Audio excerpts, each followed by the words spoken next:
You know, there are moments in professional wrestling that stop you cold. Moments where you're sitting there, remote in hand, jaw on the floor, and you just can't believe what you're watching. And then there are moments that go beyond wrestling. Moments that cross a line so severe, so violent, so absolutely unhinged that even the people in charge have no choice but to act. What happened this week on WWE programming was one of those moments. And the fallout? Ladies and gentlemen, the fallout is something that will be talked about for a very, very long time. Welcome to Wrestling Impact. I'm your host, and today, we are breaking down one of the most jaw-dropping, most controversial, most emotionally charged decisions in recent WWE history. Nick Aldis, the man with the authority, the man with the power, has officially sanctioned and stripped Drew McIntyre of the WWE Universal Championship. And the reason? The reason is as brutal as it is shocking. Drew McIntyre, one of the most dangerous, most calculated superstars in the entire WWE locker room, launched a vicious, unprovoked, absolutely savage attack on GUSO. And the consequences are now here. So strap in. Get comfortable. Because this story? This one goes deep. Let's go back. Let's set the scene properly, because if you're going to understand what Nick Aldis did and why he did it, you need to understand what happened leading up to it. You need to understand the brewing tension, the simmering hatred, the psychological warfare that Drew McIntyre has been waging for weeks now. Because nothing in professional wrestling happens in a vacuum. Every action has a backstory. Every explosion has a fuse. And this fuse? This one had been burning for a long, long time. Drew McIntyre has always existed in a space between heroism and villainy. He's the kind of man who can make you stand up and cheer one week, and then make you genuinely uncomfortable the next. His sheer physicality is undeniable. The man is built like a Scottish war machine, but it's the mind behind the muscle that makes him truly dangerous. Drew doesn't just want to win matches. Drew wants to dominate. He wants to make a statement. He wants the entire WWE Universe to look at him and understand, without any ambiguity whatsoever, that he is the apex of this company. And for a while, holding the championship gave him exactly that platform. That championship around his waist was his proof, his receipt, his declaration to the world. But GUSO? GUSO represents something that Drew McIntyre cannot stand, and that's genuine love. Genuine, authentic, electric connection with the WWE Universe. When G walks through that curtain, when that YEET rings through an arena, you feel it in your chest. You feel it in the air. GUSO is the kind of superstar that people want to see succeed, not because of a storyline, not because they were told to cheer, but because G has earned it. He's been through the darkness of being in the bloodline, of being controlled, of being manipulated by Roman Reigns. He found himself. He broke free. And the fans? They were right there with him every single step of the way. And Drew McIntyre hates that. He hates everything about it. Because in Drew's mind, that reaction, that love, that adoration, it should belong to the champion. It should belong to him. And when GUSO started crossing paths with McIntyre's world, when their narratives started colliding on WWE television, something inside Drew snapped. It wasn't a slow burn anymore. It became an obsession. A dangerous, volatile obsession. Now, let us talk about the attack. Because when I say vicious, I don't use that word loosely. What Drew McIntyre did to GUSO was not the kind of heel behavior you raise an eyebrow at and move on from. This wasn't a cheap shot. This wasn't a sneak attack with a steel chair that we've seen 100 times. No. What Drew did was calculated, methodical, and genuinely scary to watch. He didn't just want to hurt GUSO. He wanted to send a message to every single person in that building and every single person watching at home. The message was simple: I am above consequences. I am above the rules. I am above everything in this company, and there is not a soul alive who can stop me. He targeted G with laser focus. He dismantled him piece by piece. The assault was relentless. And what made it worse, what made it truly chilling, was the look in Drew's eyes. That cold, dark, almost satisfied expression as he stood over GUSO. No rage. No heat of the moment fury. Just cold, calculated dominance. That's what separated this from a typical WWE brawl. This felt real. This felt personal.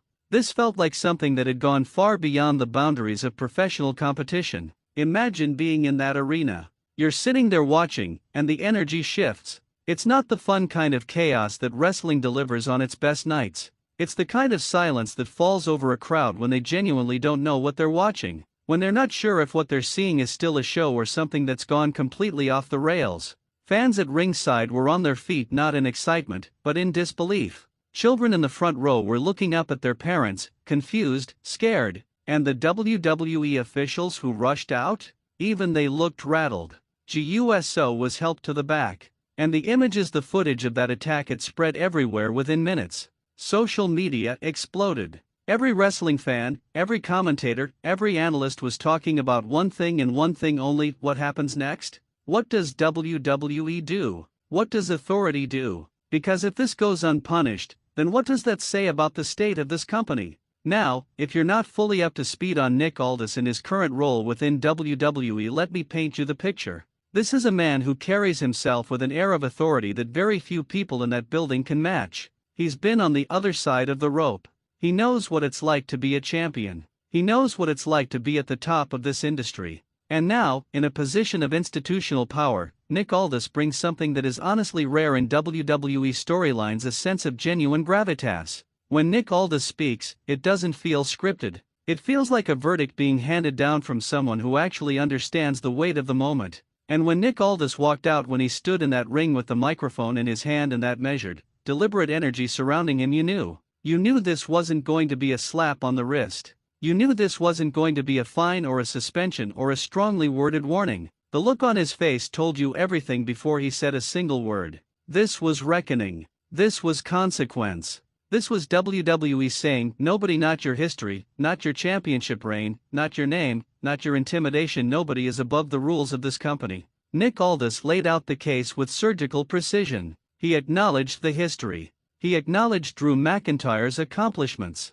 He did not dismiss them. He gave Drew the respect of recognizing what he has done in WWE. And then, with the kind of calm that is somehow more devastating than rage, he told the world what was happening. Drew McIntyre had been found in violation. His actions against GUSO had gone beyond acceptable competitive behavior. And therefore, effective immediately, Drew McIntyre was being stripped of the WWE Universal Championship. That word hit different. Because titles change hands all the time in wrestling. We're used to shocking title losses, to dramatic reversals, to Money in the Bank cash-ins and triple threat shenanigans. But being stripped of a championship? That's different. That's institutional.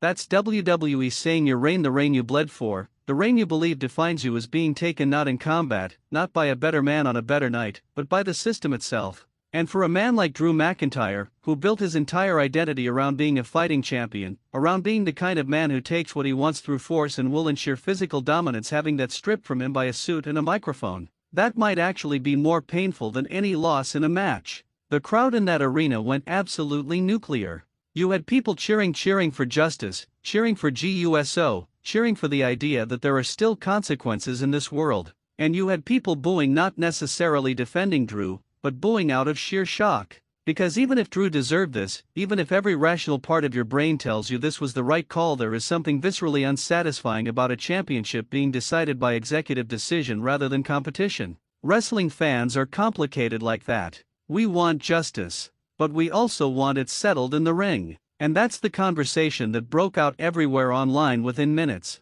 I was scrolling through comments and look, this community is passionate, you know how we are, and the debate was real. You had people on one side saying Nick Aldis was absolutely right, that Drew crossed a line, that GUSO could have been seriously hurt, that this kind of unchecked aggression cannot be allowed to continue if WWE is going to maintain any sense of order and credibility. And on the other side, and this was the side I actually found more interesting, you had people saying this opens a Pandora's box. Because if authority can strip you of a title for being too violent, too aggressive, too dangerous, then what does that mean for the future? What does that mean for every edgelord, every monster heel, every dangerous character WWE has built their most compelling storylines around? It's a legitimate question, and it's part of what makes this angle so fascinating from a storytelling perspective. Because Nick Aldis didn't just create a consequence, he created a vacancy. He created a power vacuum. And in professional wrestling, power vacuums are where legends are made and where chaos is born.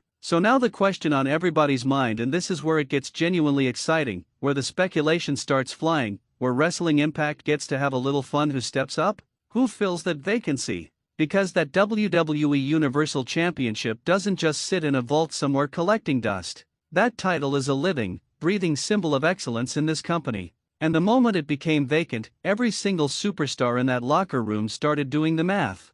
Think about it for a second. Think about the landscape of WWE right now. Think about the names, the rivalries, the stories that are in motion. Think about who has been building momentum, who has unfinished business, who has the kind of storyline engine that could turn a championship tournament or a #1 contenders match into appointment television. The possibilities are genuinely exciting. And the shadow hanging over all of it, the cold, dangerous shadow of Drew McIntyre, because make no mistake about it, Drew is not done. Drew McIntyre does not accept decisions that go against him. He does not walk away. He does not lower his head and retreat into the background. If anything, stripping him of that title is going to release something in Drew McIntyre that is going to be terrifying to witness. A Drew McIntyre with nothing to lose? With humiliation fueling him? With the belief that the system betrayed him? That's arguably more dangerous than a Drew McIntyre with a championship to defend. Because now he's not protecting something, now he's hunting. And everyone in that locker room knows it. You could see it in the faces of the superstars watching backstage.